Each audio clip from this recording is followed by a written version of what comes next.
Wow, is this new BMW i3 even a proper BMW 3 Series? The latest generation i3 has now replaced the outgoing models, the new platform, the new class, and it's got lots of new surprises. It's a whole load of new technology, and if this is what the precursor to the full 3 Series looks like, I have to ask you, is this in fact a proper 3 Series BMW? Let's get into it now. Life's too short to drive boring cars. Now, as a true car enthusiast and an owner of almost every BMW generation, I've driven the E30s, E36, I've owned E46s, E90s, E92s, and every current generation. I can promise you, each one delivers on the fundamental driving dynamics that we all have known to love. The style's always been fairly true, with small kidney grills and prominent headlights, but ultimately it's been practical, with this trunk, 4 doors, a practicality that's undeniable, but a styling that is true to the brand, and a fun driving experience that is really second to none. So let's walk through the entire specifications of this brand new BMW i3. I'm going to show you from top to bottom, in and out, and I'm going to give you my personal assessment, whether I think it's even worthy to carry the BMW brand. Because again, I truly believe, as a proper car enthusiast and BMW owner myself, that it's very important that BMW does this right, because this new class i3 is essentially a spin-off of the iX3, and let's be honest, we know the generations forward are going to offer a lot of electrification, but as well, they're going to likely follow it up with a gas version, and if they fall short, this could be a literal disaster. Could this be true to the BMW brand? Well, let's take this from the top. At launch, the BMW i3 promises to come out with the 5.0 xDrive to start with. Yes, motors driving to the front and the rear axles. It also produces 463 horsepower, or about a 476 pound-feet of twist, all based on the 800-volt architecture. But the bigger headline news is 560 miles on a full charge.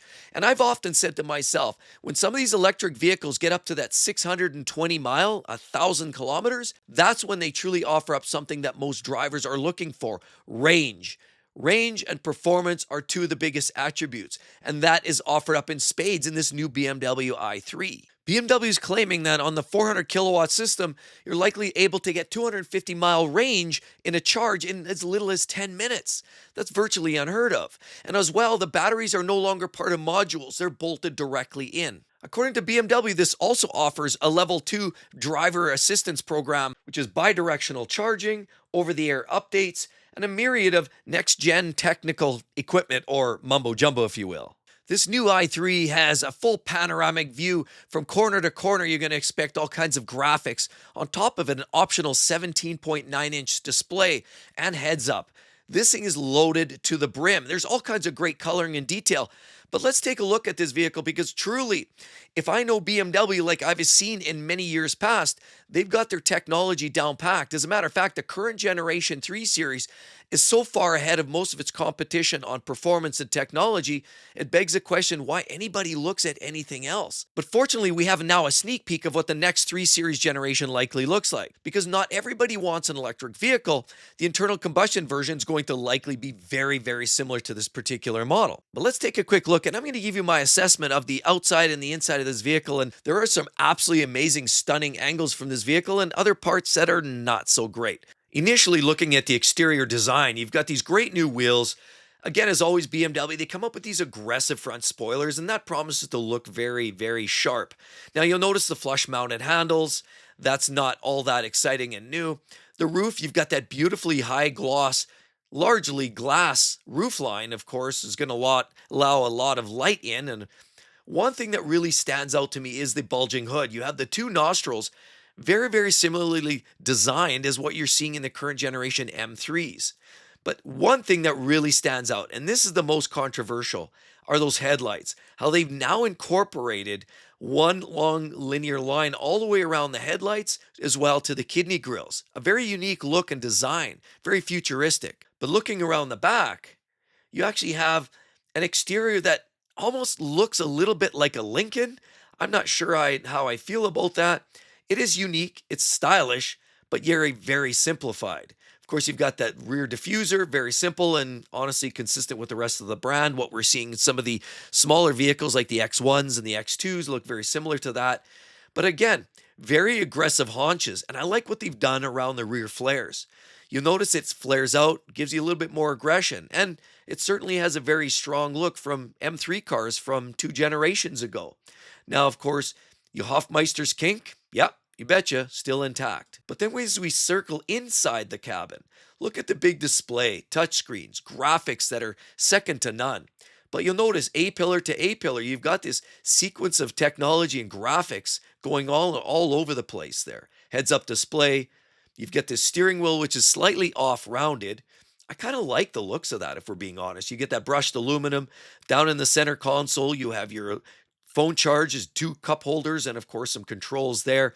But you'll notice the lights that are sort of illuminating not just the mood lighting as a strip, but also that interesting mood lighting, that strange background lights that you're seeing illuminating from the glove box area, and you sort of get that interesting glow and hue that just sort of hovers and embraces the interior. I really like that look. Of course, there's more controls just above the mirror. And you'll notice it's no shortage of technology packed into these new BMWs. Then we look from the top, you'll notice another great corner shot, but the roof line, of course, is entirely packaged glass. So you definitely want to get your paint protection film or something to protect that. In a lot of the northern climates, that's a risk, but it looks great. I love the dark roof against this particular color. Now, another great shot from the interior, look at the driver's side, and you'll see that big pad there to protect your shoulders. Lots of mood lighting in this vehicle. And again, A to A pillar, you get all kinds of cool technology buried in there. Notice the headrests, very prominent. The seats look very plush with strong bolstering. Look, if you can really take a look down at the seats, you'll also see they appear to be perforated, heated. Likely you're going to have every single amenity in this. The side angle looks very much like a modern day 2 Series. Definitely going to be consistent with the brand. It's not too much of a departure in that way. They haven't gone too far off the rails with the design themes. And I think the side angle actually looks very sharp. Look at the way the headlights sort of wrap around. Look at the way the taillights wrap around. There's a continuity there that's nice. And those haunches there on the rear quarters are great looking components. Look down in the rockers. Hard to see, but there's actually a black high gloss rocker finish on that as well. Now, the rear seating, beautiful. You've got some plugins. You'll notice there's some heating vents down there, all kinds of ports. There's also USB connections there. And look, more mood lighting. I love the color theme in this particular car, and it feels very airy and bright inside. But again, you've got 3 seats in the back, it appears, as you traditionally have, and a pass-through as you see the storage. If you've got skis, baggage, you're likely to be able to drop through that rear center passage. Beautiful. Hard plastic backs makes it very durable for those kids when you're riding. Some have the young ones riding around. And when you get tired of them kicking the back of your seats, at least they're not scuffing the plastic, their leather. Now, of course, we look at the front. Beautiful. Again, the big haunches streaming down, sharpened up towards the front. And again, there's that borderline LEDs. I love the looks. I really can't deny it. It's an interesting style. It's a bit of a departure, certainly, from what we've seen in the past, but it's not so much that it's a totally different animal. It still stays true to the concept of the kidney grills. You've still got those vertical LEDs, which is a little different than the old traditional angel eyes, which sadly we waved bye-bye to that a few years ago.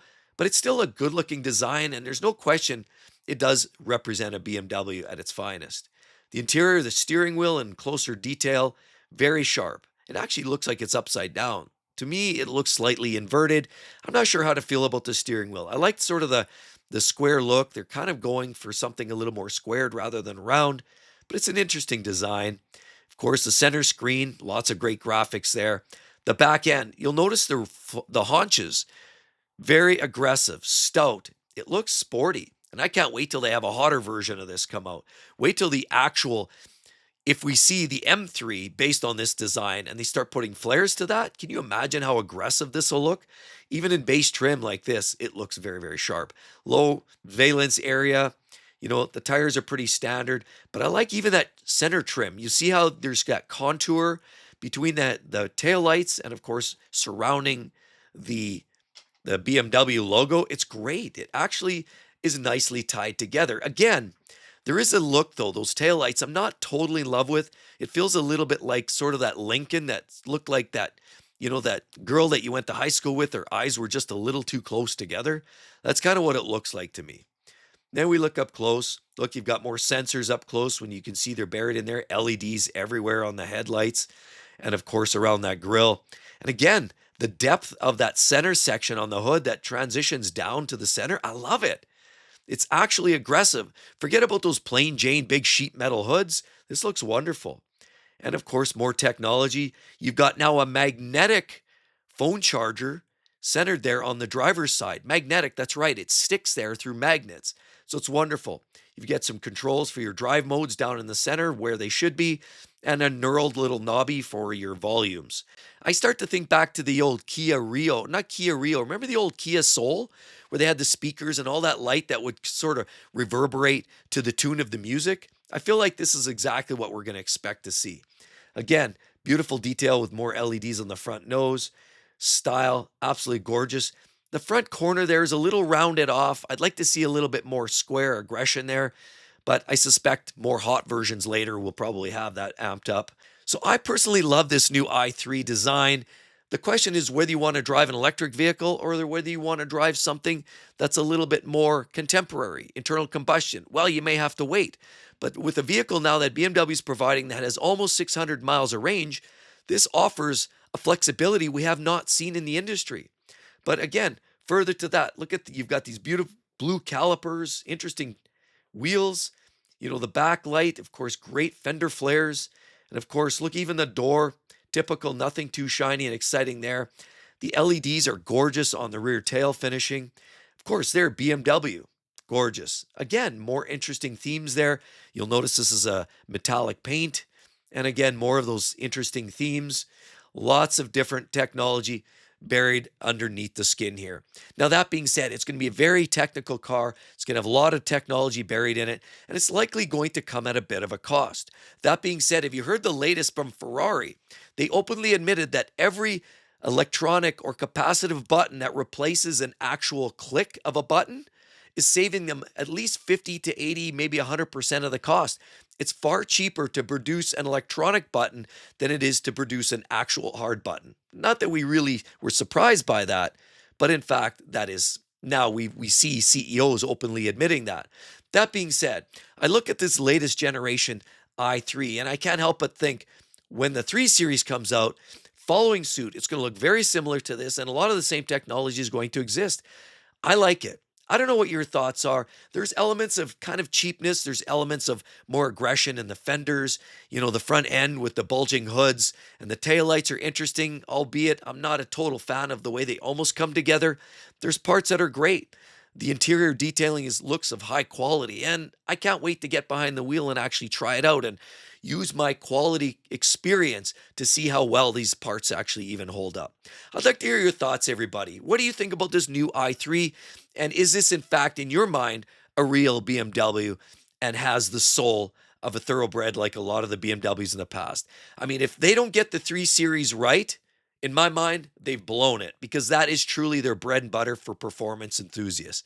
I'd like to hear your thoughts, but on top of it, until this car comes out, be sure to check out right there the only BMWs I would buy this year. And hey, maybe you're looking at something a little bit different.